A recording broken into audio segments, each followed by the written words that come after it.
ಧರ್ಮ ಜಾಗೃತಿಗಾಗಿ ಯುವಕರ ಹನುಮ ಜಯಂತಿ ಪಾದಯಾತ್ರೆ. ಹನುಮ ಜಯಂತಿಯ ಪ್ರಯುಕ್ತ ಇಳಕಲಿನ ಹಿಂದೂ ಸೇವಾ ಟ್ರಸ್ಟ್ ಇಂದು ಬೆಳಗ್ಗೆ 5 ಗಂಟೆಗೆ ನಗರದ ಶ್ರೀರಾಮ ಮಂದಿರದಿಂದ ಹೊಸೂರಿನ ಹನುಮ ಮಂದಿರದವರೆಗೆ 4ನೇ ವರ್ಷದ ಪಾದಯಾತ್ರೆಯನ್ನು ಹಮ್ಮಿಕೊಂಡಿದ್ರು. ಶ್ರೀರಾಮದೂತಂ ಮಹಾಕಾಯವೀ ಪ್ರಳಯವೇ ನಡೆಯಲಿ ಅಸುರರ ಎದುರಿಸು.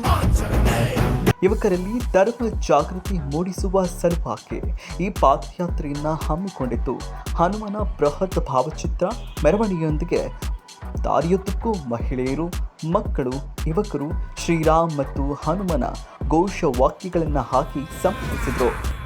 ಬಜರೆ ಬಜರೆ ಬಜ ಬಜ ಬಜ ಬಜರೆ ಬಜರಂಗಿ, ಬಜರೆ ಬಜರೆ ಬಜ ಬಜ ಬಜ ಬಜರೆ ಬಜರಂಗಿ.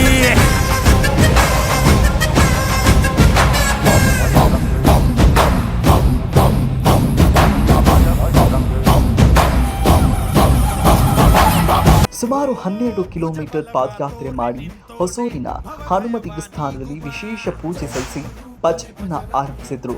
ಇನ್ನು ಇದೇ ಸಂದರ್ಭದಲ್ಲಿ ಮಾಜಿ ಶಾಸಕರಾದಂಥ ದೊಡ್ಡನಗೌಡ ಪಾಟೀಲ್, ಅವರ ಪುತ್ರ ರಾಜಗೌಡ ಪಾಟೀಲ್, ಪರಶುರಾಮ್ ಬಿಸಿಲದನಿ, ಡಾಕ್ಟರ್ ಮಹಾಂತೇಶ ಗಣಪತಿ, ಮಂಜುನಾಥ ಶೆಟ್ಟರ್, ಗುರು ದತ್ತಾತ್ರೇಯ ಗುಳೇದ, ಸುಗ್ರೇಶ್ ನಾಗಾಲೋಟಿ, ಪ್ರದೀಪ್ ಅಮರಣ್ಣನವರ್, ಶಿವರಾಜ್ ಮಾದಗುಂಡಿ, ಶ್ಯಾಮ್ ತಳವಾರ್, ಮುತ್ತಿರಾಜ್, ಗುರುವಿನ ಮಠ, ತೃಪ್ತಿ ಸಾಲಿಮಠ, ಅಂಬಿಕಾ ಚೌಹಾಣ್ ಸೇರಿದಂತೆ ಅನೇಕರು ಭಾಗವಹಿಸಿದರು.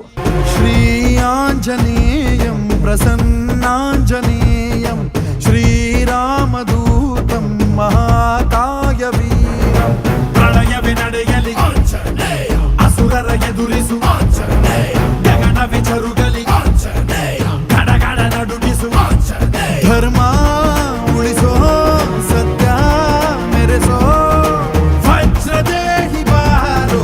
ಜೈ ಜೈ ಜೈ ಜೈ ಬಜರಂಗಿ, ಜೈ ಹನುಮಲ ಲಾಗಿ, ಜೈ ಜೈ ಜೈ ಜೈ ಬಜರಂಗಿ, ತಲನ ರಘುನಾಥ ಕಲಾಗಿ. ಇನ್ನು ಈ ಕಾರ್ಯಕ್ರಮದ ಬಗ್ಗೆ ಮಾತನಾಡಿದ ಹಿಂದೂ ಸೇವಾ ಟ್ರಸ್ಟ್ನ ಯುವಕರು ಹೇಳಿದ್ದು ಹೇಗೆ.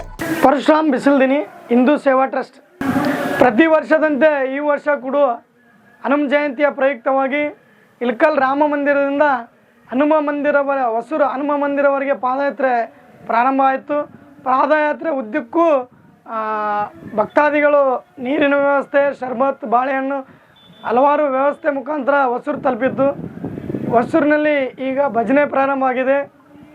ಪಾದಯಾತ್ರೆ ಮಾಡುವ ಉದ್ದೇಶ ಇಷ್ಟೇ, ಒಂದು ಧರ್ಮ ಜಾಗೃತಿಗಾಗಿ ಇವತ್ತಿನ ಯುವ ಪೀಳಿಗೆಗೆ ಭಕ್ತಿಯ ಭಾವನೆ ಹೆಚ್ಚಿಸುವ ಉದ್ದೇಶದಿಂದ ಈ ಪಾದಯಾತ್ರೆ ಪ್ರತಿ ವರ್ಷ ಇರ್ತದೆ. ಪಾದಯಾತ್ರೆಯಲ್ಲಿ ಭಾಗವಹಿಸಿದ ಎಲ್ಲ ಗುರು ಹಿರಿಯರಿಗೂ ಯುವಕ ಮಿತ್ರರಿಗೂ ಮತ್ತೊಮ್ಮೆ ಹಿಂದೂ ಸೇವಾ ಟ್ರಸ್ಟ್ ಕಡೆಯಿಂದ ತುಂಬು ಹೃದಯದ ಧನ್ಯವಾದಗಳು ತಿಳಿಸುತ್ತೇವೆ. ಶಿವರಾಜ್ ಮಾದಗುಂಡಿ, ಹಿಂದೂ ಸೇವಾ ಟ್ರಸ್ಟ್ ಇಳಕಲ್ ವತಿಯಿಂದ ನಡೆದಂಥ 4ನೇ ವರ್ಷದ ಪಾದಯಾತ್ರೆಗೆ ಆಗಮಿಸಿದಂತಹ ಎಲ್ಲ ತಾಯಂದಿರರಿಗೂ, ಅಕ್ಕ ತಂಗಿಯರಿಗೂ ಹಾಗೂ ನನ್ನ ಸಹೋದರರಿಗೂ ಮತ್ತು ಚಿಕ್ಕ ಪುಟ್ಟ ಪುಟಾಣಿಗಳು ಈ ವರ್ಷ ಬಹಳ ಸಂಖ್ಯೆಯಲ್ಲಿ ಪಾಲ್ಗೊಂಡಿದ್ದರು. ಎಲ್ರಿಗೂ ಅಭಿನಂದನೆಗಳನ್ನು ಸಲ್ಲಿಸುತ್ತೀನಿ. ಪ್ರತಿ ವರ್ಷವೂ ಯುವಕರು ಈ ಥರ ಧರ್ಮ ಜಾಗೃತಿ ಕಡೆಗೆ ಜಾಗೃತರಾಗಿ ಭಕ್ತಿ ಭಾವದಿಂದ ಎಲ್ಲರೂ ಪ್ರತಿ ವರ್ಷವೂ ಬಂದು ಈ ಒಂದು ಕಾರ್ಯಕ್ರಮವನ್ನು ಯಶಸ್ವಿ ಮಾಡಬೇಕೆಂದು ತಮ್ಮಲ್ಲಿ ಕೇಳಿಕೊಳ್ಳುತ್ತೇನೆ. ಇನ್ನಷ್ಟು ಅಪ್ಡೇಟ್ಗಳಿಗಾಗಿ ಫಾಲೋ ಮಾಡಿ ವಿಜಯ ಧ್ವನಿ ನ್ಯೂಸ್.